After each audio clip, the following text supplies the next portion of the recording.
Saya ingatkan kembali ya, masa depan itu tidak akan pernah ada bagi orang-orang yang tidak merencanakan. Tapi masa depan itu bisa gemilang bagi orang-orang yang mau dan mampu merencanakan serta menggerakkan rencananya tersebut.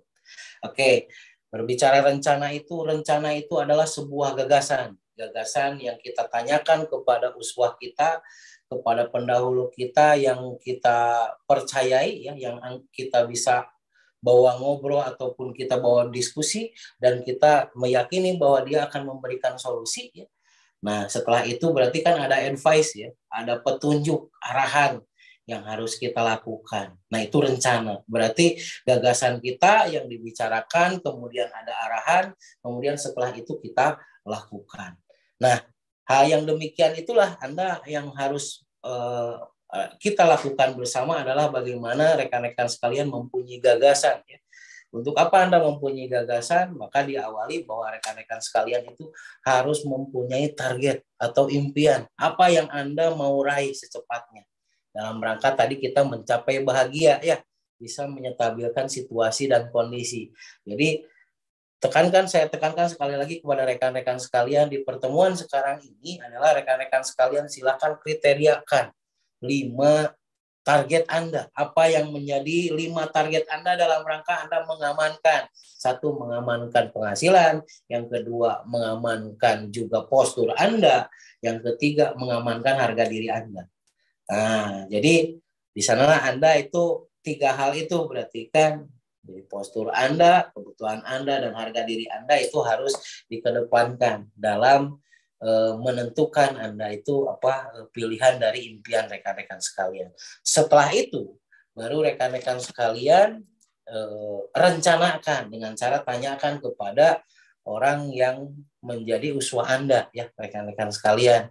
Nah, di situ akan ada satu arahan-arahan. Baik rekan-rekan sekalian, kan berbicara bahwa trikotomi kehidupan itu satu adanya sebuah kecintaan ataupun kepatuhan, ya. Yang keduanya itu harus mempunyai pedoman. Nah, dalam koordinasi seperti ini kita ditunjukkan satu persatu berarti pedomannya. Dan yang ketiga, kita lakukan tindakan. Nah, di sini juga di dalam coaching ini, apalagi nanti rekan-rekan sekalian ya di pertemuan sesi 2, ya, di bagian coaching bagian 2 itu, di sesi keduanya itu akan dibahas mengenai bagaimana penanganan cepat dan bagaimana meracik suplemen menjadi sesuatu yang istimewa.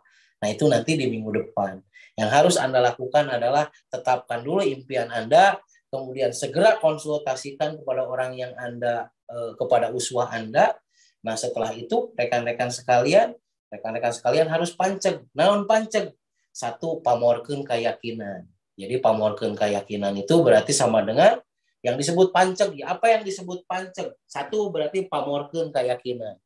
Jadi Anda harus lebih membarakkan lagi keyakinan Anda tentang target Anda. Kalau misalkan penghasilan kita belum aman, amankan penghasilan.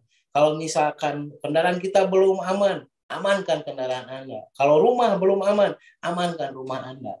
Kalau misalkan Anda juga kebutuhan sehari-hari belum aman, Anda amankan kebutuhan sehari-hari Anda. Itu yakini, berarti pamorkeun keyakinan. Tunjukkan kembali antusias Anda gitu kan. Pamorkeun keyakinan itu sama dengan gelorakan keyakinan Anda. Hanya Anda yang sangat sayang kepada diri Anda. Tidak ada orang lain selain Allah berarti. Anda dan Allah, ini urusannya. Makanya kenapa Anda harus pamorkeun keyakinan? Harus menggelorakan keyakinan. Karena Anda yang bisa merubah diri Anda menjadi lebih baik. Layakan diri Anda. 1, itu pamorkan keyakinan. Yang kedua, amankeun keraguan. Pahami rekan-rekan sekalian, ya. Amankan keraguan. Kenapa kita harus mengamankan keraguan? Balik lagi bahwa bukan kenapa harus amankan keraguan? Dari keraguan itulah Anda akan bertemu dengan yang namanya kesulitan. Jadi bukan kesulitan yang menyebabkan Anda menjadi ragu, tapi dari ragu yang Anda punyai, maka itulah yang akan menjadi sulit diri Anda. Amankan keraguan. Amankeun keraguan. Nah, kemudian yang ketiga, nyiptakeun kebagjaan. Nyiptakeun kebagjaan. Jadi yang disebut panceg itu adalah pamorkeun keyakinan, amankeun keraguan, nyiptakeun kabagjaan. Ingat bahwa kabagjaan itu diciptakan. Nyiptakeun kabagjaan.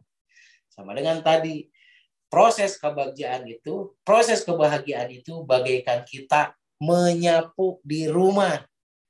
Ketika kita menyapu itu berarti menyapu bagian yang kotornya. Mana sesuatu yang menjadi penghalang kita, amankan itu. Bagaimana misalkan teman hidup kita supaya tidak cap bintang 11, segera amankan. Seperti itu.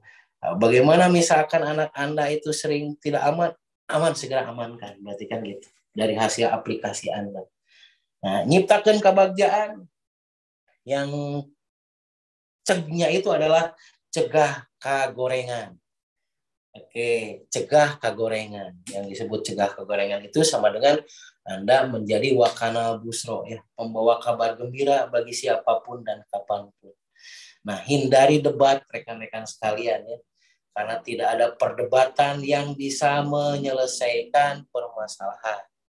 Oke, tidak ada debat yang akan menang, yang ada permusuhan. Jadi tidak ada perdebatan yang bisa menyebabkan kemenangan. Makanya cegah kagorengan. Kagorengan atau kejelekan itu berawal dari sebuah perdebatan.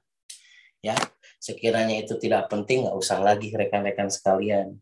Kita lihat ya bahwa apakah orang negatif ataupun orang positif. Kalau orang positif itu akan tetap positif kepada kita. Kalau orang negatif, seberapa banyak pun kita memberikan sebuah penjelasan, berbagai penjelasan, itu tidak akan membuat orang yang negatif menjadi positif terhadap kita. Lakukan saja yang terbaik dan yang kita bisa. Oke, baik rekan-rekan sekalian, ya, temukan bahagia Anda, yaitu sama dengan Anda itu bisa menyetabilkan atau menetralisir keadaan, itu adalah bahagia. Bagaimana ketika Anda sedang bingung, Anda mempunyai kalimat sakti, sehingga dari kalimat sakti itu timbul lagi sebuah semangat. Nah, itu bahagia, rekan-rekan sekalian, ya. Ketika Anda sedang sedih, sedang marah, sedang kecewa, sedang kurang percaya diri, sedang takut, kemudian Anda bisa menyetabilkannya dengan kalimat sakti, dan Anda menjadi semangat kembali, itulah sebenarnya bahagia. Oke, baik rekan-rekan sekalian, terima kasih atas semua perhatiannya, ya rekan-rekan sekalian, atas semua perhatiannya di coaching sesi kedua, sesi pertama, ya, di bagian kedua coaching ini. Dan pastikan rekan-rekan sekalian, saya mengingatkan kembali niat Anda, nyatakan, imajinasikan, berarti kan gitu ya, antusiaskan dan terapkan, popek prak berarti. Oke, apapun yang menjadi gerakan Anda, itu semua untuk impian Anda. Tidak ada pemenang jika tidak melewati perang. Tidak ada orang gagah jika tidak melewati lempeng fitnah. Tidak ada orang yang mapan jika tidak ada orang yang teguh bertahan. Fight, rekan-rekan sekalian, jangan pernah menyerah. Allah akan selalu menyertai rekan-rekan sekalian. Semoga rekan-rekan sekalian selalu sehat walafiat, ya.